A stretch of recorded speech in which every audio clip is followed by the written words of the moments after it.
தினமலர் நேயர்களுக்கு வணக்கம். இன்றைய நேர்காணலில் நம்மோடு இணைந்திருக்கிறார் டெல்லியிலிருந்து மூத்த பத்திரிகையாளர் சேகர் ஐயர் அவர்கள். அவர்கிட்ட நிறைய இருக்கு கேட்கறதுக்கு. வாங்க கேள்விகள் கேட்கலாம். வணக்கம் சார். வணக்கம் ஷாமலா. வணக்கம் சார் சொல்லுங்க. இந்த ஹரியானாவில் தேர்தல் ஆட்சி திருட்டு அப்படின்ற ஒரு மிகப்பெரிய குற்றச்சாட்டை வச்சிருக்காரு ராகுல் காந்தி அவர்கள். ஒரு ஹைட்ரஜன் பாம்பை வீசி இருக்காரு. அந்த ஹைட்ரஜன் பாம் எந்த அளவுக்கு வெடிச்சிருக்கிறதா நினைக்கிறீங்க? அவர் வீசியிருக்காரு, யார் மேல வீசியிருக்காரு, அது ஏன் பீகார் தேர்தல் முதல் கட்டத்துக்கு முன்பாக ஏன் வீசியிருக்காரு, இதுல என்ன மெசேஜ் சொல்ல விரும்புறாரு, அதை தவிர்த்து அவர் எதை வீசினாரோ தெரியல. அது வீசின பிறகு சில பத்திரிகைகளே அங்க அந்த குறிப்பிட்ட கிராமத்துக்கு சென்று விசாரித்த போது இன்னைக்கு பல பத்திரிகைகள்ல வந்திருக்கு. அங்க ஒன்றும் திருட்டெல்லாம் இல்லை, எங்க போட்டோ இந்த மாதிரி போட்டிருக்காங்க, எங்க போட்டோ இந்த மாதிரி மிஸ்மேட்ச் நிறைய இருக்குது. ஆனா நாங்கெல்லாம் ஜென்யூன் ஓட்டர், ஆதார் எடுத்துட்டு போய் ஓட்டு போட்டு வந்தோம், இங்க ஒன்றும் ஓட்டு திருட்டு இல்லைன்னு பல மகளிர்கள் சொல்லியிருக்கான். ஏன்னா அவர் சொல்றது என்னன்னா,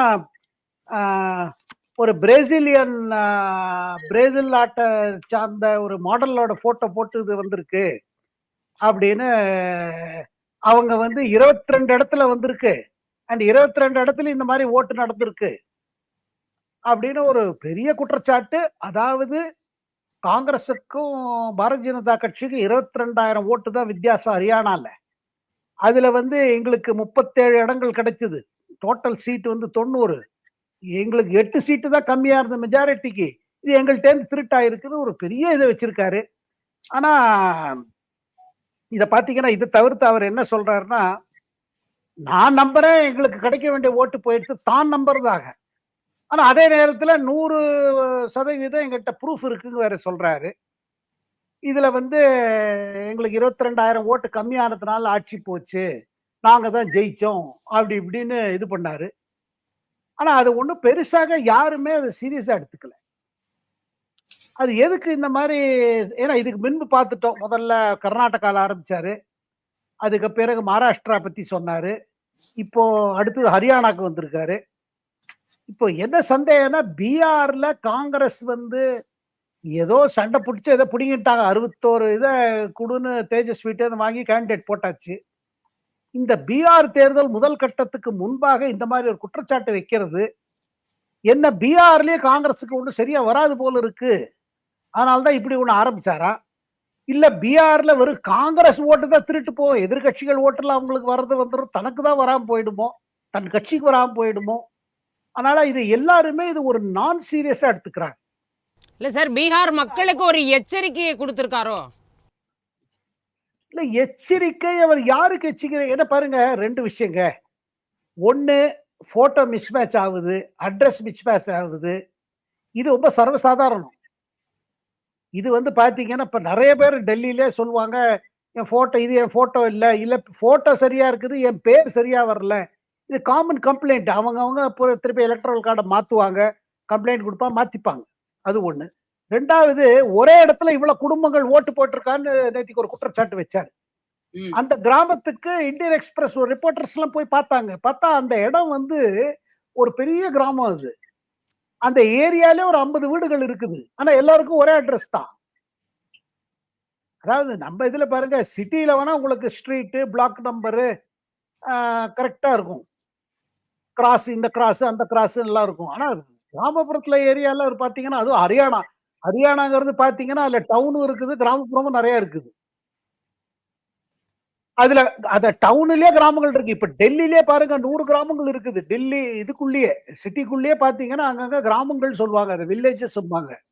அது பேரெல்லாம் கடைசியில சராய் சராயின்னு இருக்கும். பேர் சராய், நாயப் சராய், அப்படி சராய்னாலே அது கிராமம், சிட்டிக்குள்ள கிராமம். சோ இப்படி இருக்கும் பொழுது இதை வச்சுதான் வர்ற, அதாவது ஒரு பெரிய சதியா சொல்ல பாக்குறாங்க. அதாவது கிளரிக்கல் மிஸ்டேக்ஸ், டூப்ளிகேஷன். இதுல அதுவும் சொல்றாங்க, எலெக்ஷன் கமிஷன் முன்ன ஒரு சாஃப்ட்வேர் உபயோகப்படுத்துவாங்களாம். அதாவது ஆட்டோமேட்டிக்கா டூப்ளிகேட்டா தான் இருந்ததுன்னா அது வெட்டிட்டே போயிடும் கம்ப்யூட்டர் ரெக்கார்ட்ல. பட் அந்த மாதிரி வெட்டக்கூடாது, வெரிஃபிகேஷன் பண்ணி தான் வெட்டணும்னு சொல்லி அந்த சாஃப்ட்வேர் யூஸ் படுத்தல. பட் ஒரு பெரிய சதி நடந்திருக்கிறது, அதுல எலெக்ஷன் கமிஷன் முழுமையா இறங்கி இருக்கு அப்படின்னு ஹரியானா காங்கிரஸ் லீடர்ஸே நம்புறது கிடையாது. ஒண்ணு. 2வது, போன தடவை தேர்தலில் நீங்க பாத்தீங்கன்னா காங்கிரஸ்குள்ள பல பிரச்சனை இருந்தது. ஒரு ஒரு பக்கம் என்னன்னா, பூபேந்தர் சிங் ஹூடா அவர் பெருத்தலைவர், முன்னாள் ஹரியானா சிஎம் வேற. அவர் டாமினேட் பண்ணி அவர் டிக்கெட் எல்லாம் சரியா குடுக்கலன்னு ஒரு குற்றச்சாட்டு வந்து குமாரி செல்ஜான்னு நீ கேள்விப்பட்டிருக்க. அவங்க ஒரு பெரிய தலைவர் அவங்க. தலித் தலைவர். அவங்க வந்து அவங்களுக்கு இந்த ஹூடாக்கும் ஆகாது. அவங்க அப்பவே சொன்னாங்க, இந்த மிஸ்மேனேஜ் ஆயிடுச்சு. டிக்கெட் எல்லாம் சரியாவே போகல. டிக்கெட் டிஸ்ட்ரிபியூஷன் ஆகல. அதிலேயே நம்ம தோத்துருவோம்னு வேற சொன்னாங்க. தேர்தல் முடிந்த பிறகு ரிசல்ட் வந்த அப்புறம் காங்கிரஸ் தலைவர்கள் யாருமே இந்த மாதிரி அதிர்ச்சியால ஜெயிக்க வேண்டிய தேர்தலை நம்ம இந்த மாதிரி நம்மள்ட்ட இருந்து புடிங்கிட்டு போயிட்டாங்க. இவர் புதுசா சொல்றாரு. சோ அதனால இவர் சொல்ற இதுல வந்து எவ்வளவு சீரியஸ்னஸ் இருக்குது? இல்ல ஒரு எக்ஸ்கியூஸ் தேடுறாரா காங்கிரஸ் தோல்விக்கு? இல்ல கடைசியாக என்ன எல்லாரும் ஃபீல் பண்றாங்கன்னா, என்னவோ என் தலைமையில இனிமே காங்கிரஸ் எந்த தேர்தலும் ஜெயிக்க முடியாது. அந்த காரணம் வந்து அது என்னங்கிற காரணத்தை விசாரிக்காம ஒண்ணு இல்ல ஷாம்லா, பீகார்லயே பாருங்க. செப்டம்பர்ல ஓட்டு திருத்தணும்னு ஆரம்பிச்சாரு. அதுக்கு போயிட்டு வந்துட்டு 2 மாசம் பீகாருக்கே போல இவரு. கடைசி வரை தேஜஸ்வியை சிஎம்னு அவர் வாயால இன்னும் என்டோர்ஸே பண்ணல. தேர்தல் முதல் கட்டம் இன்னைக்கு நடந்துட்டு இருக்கு. இந்த மாதிரி அதாவது ஒரு அரசியலா வர சில பிழைகள், அதை சரி செய்யணுமோ இல்ல அதை விசாரிக்கணுமோ, ஏன் ஒரு பாருங்க அதாவது தோல்வி வெற்றிங்கிறது ஒரு அரசியல் கட்சியோட ஒரு பாதையில அவனும் வந்துட்டே இருக்கும். இதுல ஒண்ணும் பெரிய புதுசு இல்லைங்க. ஆனா இவர் தொடர்ந்து பாருங்க 90க்கு மேல தோல்வி பார்த்துட்டாச்சு காங்கிரஸ். அது இடைக்கால தேர்தலா இருக்கட்டும், அசெம்பிளி தேர்தலா இருக்கட்டும். இதுக்கு காரணம் முதல்ல இவிஎம்னாங்க. அதுக்கப்புறம் ஒரு ஓட்டர் லிஸ்ட்னாங்க. இப்ப ஓட்டு திருட்டுங்கிறாங்க. அப்புறம் எலெக்ஷன் கமிஷனே வேணும்ட்டே செய்கிறது. இந்த மாதிரி ஒரு பெரிய குற்றச்சாட்டை இது பண்றதே வழிய இது இது எந்த ஆனா இதுல யாருமே இதை சீரியஸா எடுத்துக்கல.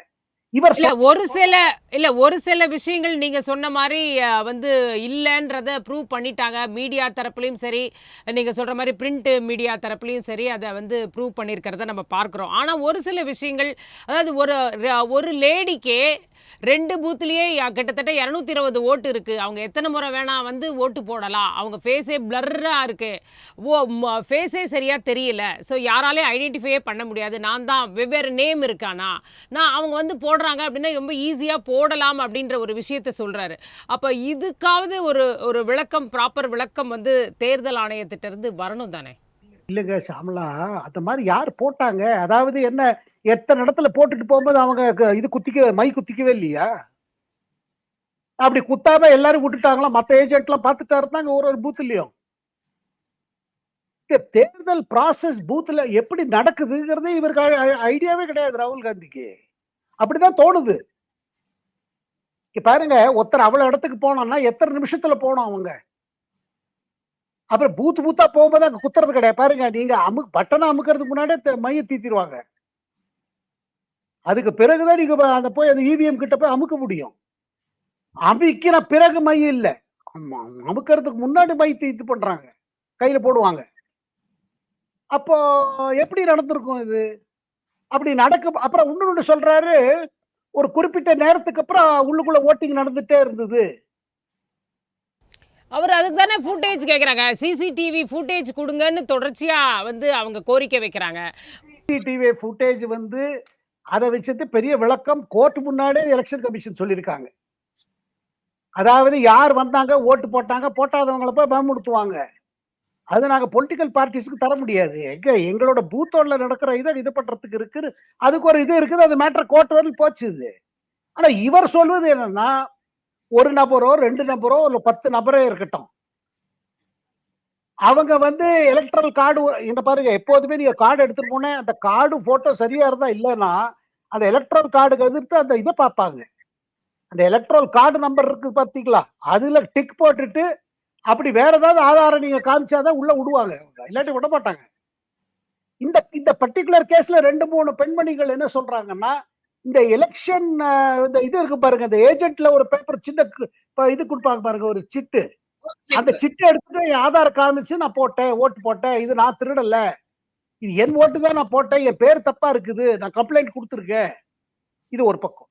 இன்னொரு பக்கம், இந்த மாதிரி எலக்ட்ரல் ரோல்ல இருக்கிற பிழைகளை நாத்துவதற்கு தானே இந்த ஸ்பெஷல் இன்டென்சிவ் ரிவிஷன்.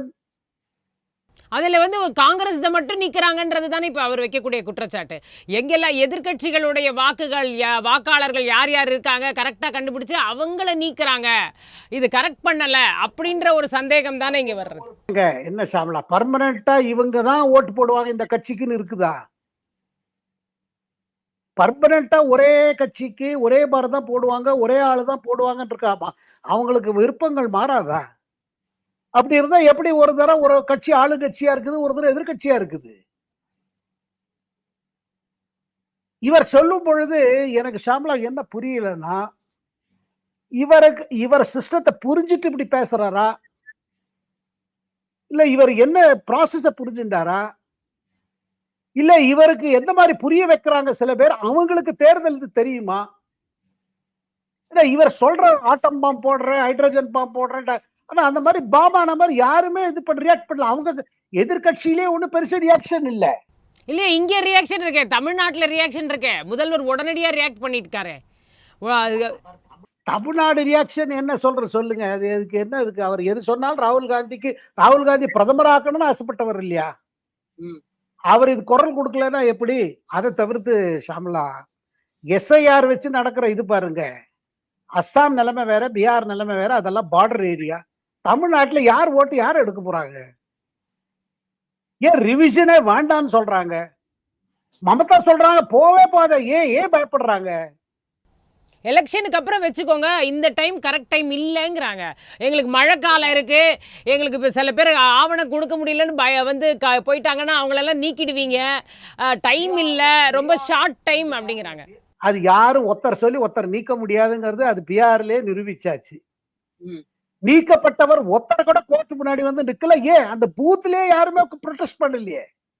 ஒரு குறிப்பிட்ட கிராமத்துக்கோ இல்ல ஒரு இடத்துல எங்க பூத் இருக்குதோ அங்க இருக்கிற சொல்லுவாங்கல்ல, என் பேர் இருந்து போயிடுச்சுன்னு, ஒருத்தர் வரலையே. சுப்ரீம் கோர்ட்லயே பெரிய வழக்கறிஞர்கள் எல்லாம் காங்கிரஸ் தரப்புல நின்ன பொழுது அப்ப கோர்ட்டை கேட்கறது, உங்களுக்கு போனவங்க யாரு? நீங்க தான் பீகார் சார்ந்தவங்க இல்ல, நீங்க வக்கீல், யாருக்காக வந்திருக்கீங்க? அவங்க எங்க இருக்காங்க? அவங்க பேர் வெட்டு போ, யாருமே இல்லையே. அப்புறம் மேற்கு வங்காளத்தை பத்தி பல நாளா அது ஓட்டு அந்த லிஸ்ட் கிட்டே போக மாட்டான்னு மமதா தடுக்கிற காரணம் என்ன? ஏன்னா போலி ஓட்டு அதிகமான நடக்கிற இடம் மேற்கு வங்காளம்னு மமதாவே குற்றச்சாட்டு ஒரு தடவை வச்சிருக்காங்க, இடதுசாரி கட்சிகள் ஆட்சியில் இருந்த பொழுது. எங்கேயாவது போலி ஓட்டுகள் எல்லாம் எடுத்துருவாங்கன்னு பயம் இருக்குதா? இல்ல மறைந்து போனவங்க இறந்து போனவங்க பேர்ல போய் ஓட்டு நடந்து கொண்டு, ஏன்னா நீங்க போன தடவை நம்ம இதை பத்தி பேசின போது கூட நான் உங்களுக்கு ஒரு வேடிக்கை சொன்ன, ஒரு வேடிக்கையா பேசுவாங்க மேற்கு வங்காளத்துல. எப்படி ஒரு நபர் போய் போலிங் ஆபீசர்கிட்ட கேக்குறாரு, எங்க பாட்டி வந்து ஓட்டு போட்டு போயிட்டாங்களான்னு கேக்குறாங்க. அதுக்கு அவங்க என்ன கேக்குறீங்க, உங்க பாட்டி பேர் என்னங்கிறாங்க. ஏன் நீங்க எல்லாம் ஒரு வீட்டுல இல்லையா, உங்க பாட்டி நீங்க பாக்குறது இல்லையா அப்படின்னா, இல்லைங்க எங்க வீட்டுல சொன்னாங்க பாட்டி இந்த 5 ஆண்டுகள் அந்த வருஷத்துக்கு ஒன்ஸ் இன் 5 இயர்ஸ் அவங்க வந்து ஓட்டு போட்டு போவாங்க, அப்படி பூத்துல போனா அவங்கள பார்க்கலாம்னு. உடனே அந்த போலிங் ஆபீசர் பாக்குறாரு, பேர் என்ன பேருன்னா ஏதோ தேவி சொல்றாங்க. பார்த்தா அவங்க தான் ஓட்டு போட்டு போயிட்டாரு காத்தாலே அப்படின்னா. உடனே அந்த போலிங் ஆபீசர் சொல்றாரு, இப்படியா பாப்பீங்க உங்க பாட்டியை, ஏன் வீட்டுல பார்க்க மாட்டீங்களா? அது இல்லைங்க, அவங்க செத்து போய் 10 வருஷம் ஆச்சு. உடனே அவருக்கு ஆச்சரிய அதிர்ச்சி ஆயிடுறது. அது ஒரு நகைச்சுவை இது மாதிரி இருக்குது, ஆனா உண்மை அதுதான். ஏன்னா இதே மமதா பானர்ஜி இதே குற்றச்சாட்டு வச்சாங்க, போலி ஓட்டு இருக்குது, இதுலதான் சிபிஎம் தொடர்ந்து இத்தனை நாள் 30 ஆண்டு காலம் ஆட்சி பண்ணிச்சு சொன்னாங்க. இத அப்புறங்க மமதா சொல்லுவதை வந்து சிறுபான்மையினர் நாத்திருவாங்க. தமிழ்நாடுல இது சிறுபான்மையினர் யார் நாத்த போறாங்க? இங்க பங்களாதேஷ் ஃபேக்டர் கிடையாது, ஃபாரினர் இஷ்யூவும் கிடையாது, எதுக்கு எதிர்க்கிறாங்க? சிறுபான்மை வாக்குகளை குறி வச்சு நீக்கிடுவாங்க அப்படின்ற ஒரு அச்சம் தான் இங்க இருக்கு. இது ஒண்ணு நடக்கிற காரியமா? அது தமிழ்நாட்டுல நடக்குமா? கட்சிகள் விட்டுருவாங்களா? கட்சிகள் பூத் லெவல் ஏஜென்ட்ஸ் விட்டுருவாங்களா? பாருங்க, இது பார்டர் ஏரியா இல்ல, இது தமிழ்நாடு. எங்க வெளியில இருந்து வந்து ஆள் வந்து உட்கார்ந்து இருக்காங்க, அப்படி இல்லையே. இந்த எதிர்ப்பு முழுமையா அரசியல் இருக்குது. என்னன்னா இல்ல இதுலயுமே ஹரியானாவிலயுமே ஒரு கேள்வி ரொம்ப லாஜிக்கா இருக்கு. அதாவது மக்களவையில நாங்க ஜெயிச்சோம், அப்ப வந்து போட்ட அந்த வாக்காளர்கள் அந்த அவங்க எப்படி வந்து இப்ப சட்டப்பேரவைன்னு வரும்பொழுது அப்படியே வந்து மாத்திக்க முடியும்? காங்கிரஸ்க்கு ஓட்டு போட்டவங்க வந்து அதுக்கு ஓட்டு போட்டாங்க போது எதுக்காக இதை மாத்த போறாங்க? ஜெயிக்க வேண்டிய இடத்துல இருந்தது காங்கிரஸ். கருத்து கணிப்புகள்லாம் அதை தான் சொல்லுச்சுங்கிறாரு. இது பாருங்க, பாலிடிக்ஸ்ல பல முறை ஆயிருக்குங்க. பல தேர்தல், இப்ப நம்மள்ட்ட லிஸ்ட் கிடையாது, பல தரம் ஆயிருக்குது. பை எலெக்ஷன்ல ஒரு மாதிரி இருக்கும் ஓட்டு, அதுக்கு பிறகு இன்னொரு ஓட்டு வரும். லோக்சபால இருக்கிற கண்டிஷன் வேற, அது 6 மாசம் பிறகு, ஒரு வருடம் பிறகு நடக்கும் வேற. இதுல ஒரு தடவை ஓட்டு இப்படி போட்டாங்கன்னா அவன் அப்படியே தான் ஓட்டு போட்டுட்டு இருப்பான்னு இருக்குதா? இது இது இது எனக்கு என்னவோ இது ஏன்னா இந்த ஆர்குமெண்ட் எல்லாம் சுப்ரீம் கோர்ட்டுக்கு போச்சு. இந்த எஸ்ஐஆர் எதிர்த்து, பிஆர்ல எதிர்த்து ஓட்டு போட்டு கடைசியில ஒண்ணுமே வரல இதுல. இப்ப இவங்களும் முடிவு எடுத்திருக்காங்க, எல்லாரும் சுப்ரீம் கோர்ட் போன திருப்பி அதே ஆர்குமெண்ட் தான். எங்கேயோ ஒரு இடத்துல என்ன தெரியுதுன்னா ஷாமலா, எனக்கு என்ன தெரியுது பாருங்க, எங்கேயோ பயப்படுறாங்க. இது ஓட்டர் லிஸ்ட்ல ஏதாவது அதை மேனேஜ் பண்ணி வச்சிருக்கிற மாதிரி இருக்குது. ஏங்க தெலுங்கானா நடந்ததுங்க எஸ்ஐஆர், அதுக்கு பிறகு காங்கிரஸ் தானே ஜெயிச்சிச்சு. அங்க என்ன பிஜேபியா வந்துச்சு? இல்லையே, காங்கிரஸ் தானே ஜெயிச்சது. இவர் ரெட்டி, ரேவந்த் ரெட்டி முதல்வர் அப்படித்தானே ஆனாரு. அப்ப அங்க சரியா இருந்தது, இங்க சரியா இல்லையா? அது என்னங்க இது? அதாவது என்னங்க இது பாருங்க, இது கான்ஸ்டிடியூஷனல் ப்ரொவிஷன் இருக்குது, எலெக்ஷன் கமிஷன் மேண்டேட் இருக்குது இது பண்ணணும்னு. கடைசியா பண்ணினது 2023ல பண்ணாங்க, அதுக்கப்புறம் பண்ணவே இல்லை. ஆனா பண்ணணும்னு இருக்குது. இந்த மாதிரி பீரியாடிக்கா இதை ரிவைஸ் பண்ண என்ன ஆகும்னா, அது ஒரு இது, அதாவது இல்லாதவங்க, இடம் மாறி போனவங்க, இறந்து போவனாங்க, இவங்களெல்லாம் தானே நாட்ட போறாங்க. அதுல இந்த டக்குனு ஒரு ஷாட்ல நாராது, அது ஆப்ஜெக்ஷன் கொடுப்பாங்க, நோட்டீஸ் கொடுப்பாங்க. பூத் லெவல்ல எல்லா கட்சிகளுக்கும் ஏஜென்ட்ஸ் இருக்காங்க. எத்தனை ஆயிரம் பூத் இருக்கு, அந்த ஒரு பூத்துக்கு எல்லா கட்சிக்காரும் இருக்காங்களே. அந்தந்த கட்சிக்காரங்க பூத்துல அவங்களுக்கு தெரியாதா யார் அந்த ஏரியா ஓட்டர்னு? அதாவது இதை சயின்டிபிக்கா பார்த்தா அது ஒரு ஒரு வேற மாதிரி தெரியுது. ஆனா இவங்களுக்கு எங்கேயோ ஒரு பயம் வருவது என்னன்னா, இதெல்லாம் டிஸ்டர்ப் ஆச்சுன்னா நம்ம கணக்கு கொஞ்சம் மாறி போயிடுமோ, இல்ல போலி ஓட்டு நீக்கப்பட்டதுன்னா நம்ம எஃபெக்ட் ஆயிடுவோமோ. எங்க இங்க பாருங்க, இது அத்தனை பேர் சொல்றவங்க அவர் பேர் இப்ப மம்தாக்கு பயமா இருக்குது. என்ன பயமா இருக்குது? அங்க பங்களாதேஷ் விஷயம் வருது. அங்க போலி ஓட்டு அங்க ஏன்னா இவங்களே போட்ட குற்றச்சாட்டு. பங்களாதேஷ்ல இருக்கிறவங்க எல்லாம் இடதுசாரி கட்சிகள் நுழைச்சுதான் ஜெயிச்சுட்டு வந்தாங்க, இவங்களே சொல்லியிருக்காங்க. 2011க்கு முன்னாடி, இவங்க ஆட்சி வரத்துக்கு முன்னாடி இவங்க குற்றச்சாட்டு இதேதான். எலெக்ஷன் கமிஷனே சார்ஜ் பண்ணாங்க.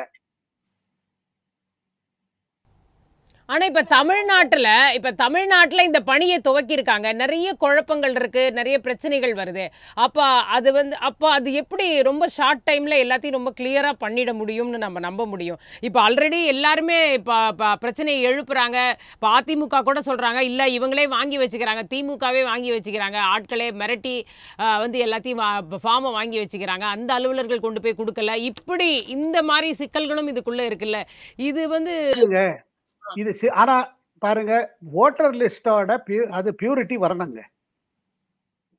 இப்ப பிஆர்ல இப்படியே இதே ஆட்சேபம், இது தமிழ்நாடுல இப்ப எதிரொலிக்கும் விஷயம் எல்லாம்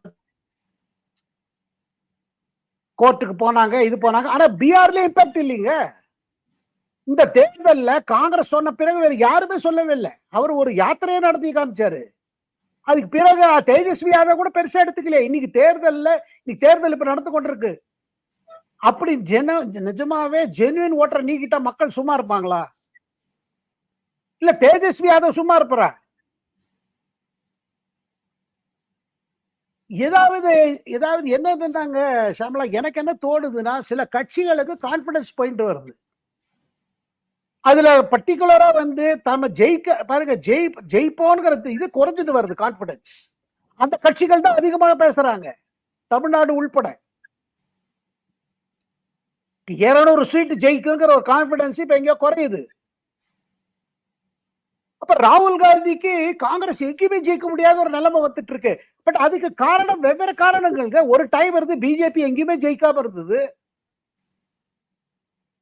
அதுக்கப்புறம் அவங்க ஒர்க் பண்ணி ஆர்கனைசேஷன் பார்த்துட்டேன். எங்க பாருங்க, இவர் எப்ப அவர் நினைச்சா வராரு, நினைச்சா போறாரு, ஃபாரின் போயிடுறாரு. பீகாரே எடுத்துக்கோங்க. செப்டம்பர் பிறகு வரவே இல்ல அவரு. அக்டோபர், நவம்பர் ஆயிடுச்சு. இப்ப கடைசி அது என்ன தேஜஸ்வியோட பேச்சுவார்த்தை கூட நடத்தல. அவர் என்டார்ஸ் கூட பண்ணல.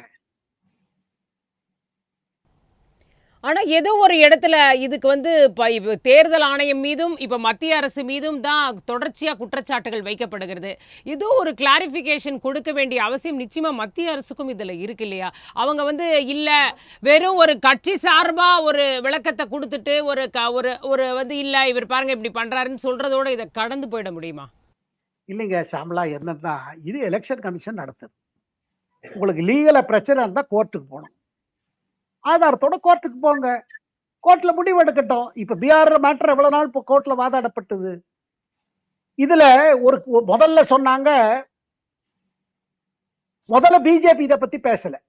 எப்ப பிஜேபி எலெக்ஷன் கமிஷன் பிஜேபி தான் செய்ய வைக்கிற சொன்னா பிஜேபி அதுக்கு டிஃபென்ஸ்ல பேச ஆரம்பிச்சாங்க. இல்லாட்டி BJP is another political party.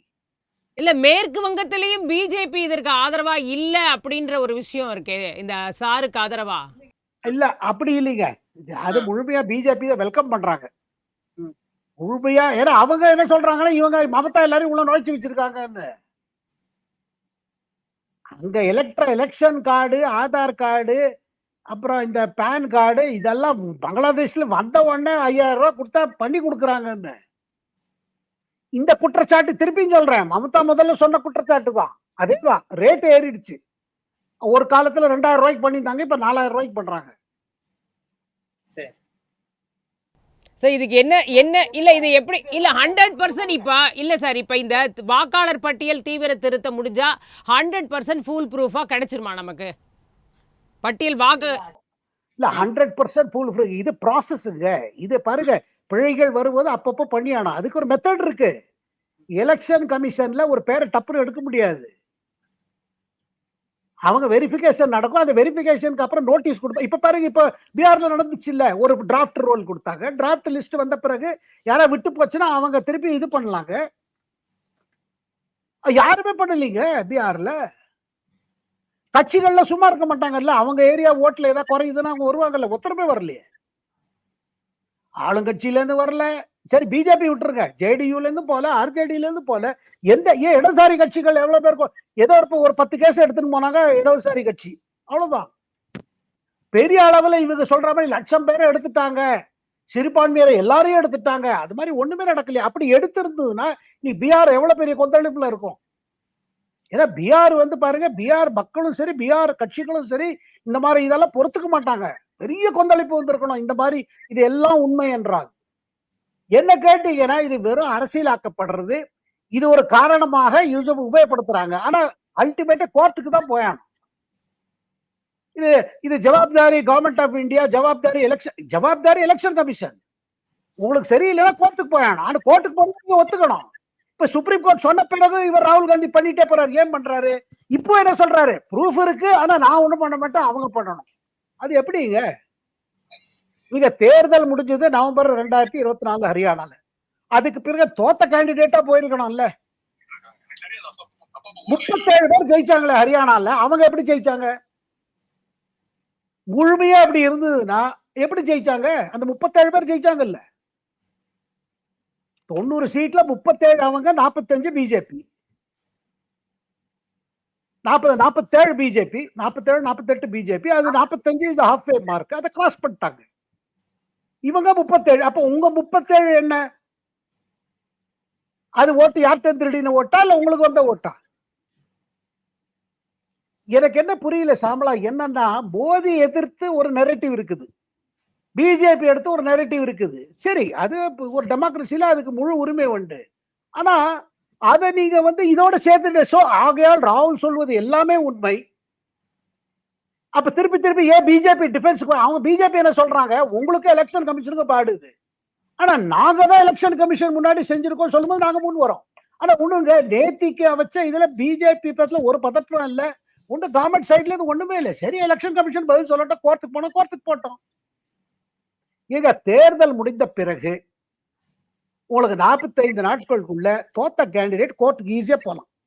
ஒரு கேண்டிடேட்டா வந்து சொல்லல, எவனோட கான்ஸ்டிடுவன்சில ஓட்டு திருட்டு போச்சு, ஒருத்தர் சொல்லல. அதுக்கு பதிலாக நீங்க என்ன கேள்விப்பட்டீங்க? தேர்தல் முடிஞ்ச போது இந்த ஜெயிக்க வேண்டிய எலெக்ஷன் நம்ம தோத்தோன்னு பல காங்கிரஸ் தலைவர்கள் குரல் கொடுத்தாங்க. அப்ப யார பிளேம் பண்ணாங்க? ராகுல் காந்தியை பிளேம் பண்ணாங்க. சரியாக கேம்பெயின் நடத்தல. ஊடாவ சொன்னாங்க. அப்புறம் அங்க வந்து ஜாதி அடிப்படையில பிரிஞ்சுது ஹரியானால. ஜாட் சமுதாயம் காங்கிரஸோட ஒரு கம்ப்ளீட்டா ஜாட் டாமினேட்டடா போச்சு. அதனால நான் ஜாட் சமுதாயம் இருக்கு பாருங்க. அதுல தலித், யாதவர்கள், மத்தவங்க எல்லாம் வருவாங்க. யாங்க ஜாட்டோட டாமினேஷன் எதிர்க்கிறவங்க. அவங்க எல்லாம் இவங்க கான்சென்ட்ரேட் பண்ணா. இப்ப நாயிப் சாயினி யார் இப்ப முதல்வரா இருக்கிறோம், அவர் ஓபிசி சேர்ந்தவர். ஓபிசி வர்சஸ் ஜாட்ஸ் ஆச்சு. அங்க அரசியல் அப்படி நடந்துட்டு இருக்கு. அங்க பாருங்க. அதுல காங்கிரஸ் செஞ்ச பிழை தானே இது. அவங்க அப்ப என்ன சொன்னாங்க? இல்ல நம்ம இன்னும் அதிகமா தலித்துக்கெல்லாம் ஓட்டு இது கொடுத்துருக்கணும், டிக்கெட் கொடுத்துருக்கணும். அதை பத்தி அவர் யோசிக்கிறதே இல்ல. தன் கட்சியை தோக்குறதே இதுவரை ஒரு மீட்டிங் வச்சது கிடையாது ஷாம்லா. அந்த அனாலிசிஸ்ல தான் இதை கண்டுபிடிச்சோன்னு சொல்றாரே சார். இவ்வளவு அனலைஸ் பண்ணி தான் நாங்க இதை என்ன ஆச்சுன்னு பார்க்க போய் தான் இவ்வளவு கண்டுபிடிச்சிருக்கோன்றது தானே சொல்றேன். என்னது இது? ஒரு பிள்ளைத்தனமா அவர் பண்ணிட்டு இருக்காரு. இது காங்கிரஸ் இன்னும் டேமேஜ் பண்றாரு. நீங்க பீகார் தேர்தல் முன்னாடி இந்த மாதிரி சொன்னீங்கன்னா என்ன அர்த்தம்? அப்போ உங்களுக்கு ஜெயிக்கிற விசுவாசம் போயிடுச்சு உங்களுக்கு. அப்ப ஏன் இப்ப சொன்னீங்க? பீகார் தேர்தல் முன்னாடி ஏன் சொன்னீங்க? இந்த பாமை யார் மேல தூக்கி போடுறீங்க? இது பாமா முதல்ல. இது ஜோக் ஆயிட்டு வருது ஷாம்லா. ரொம்ப நன்றி சார், உங்களுடைய தகவல்களுக்கு மிக்க நன்றி.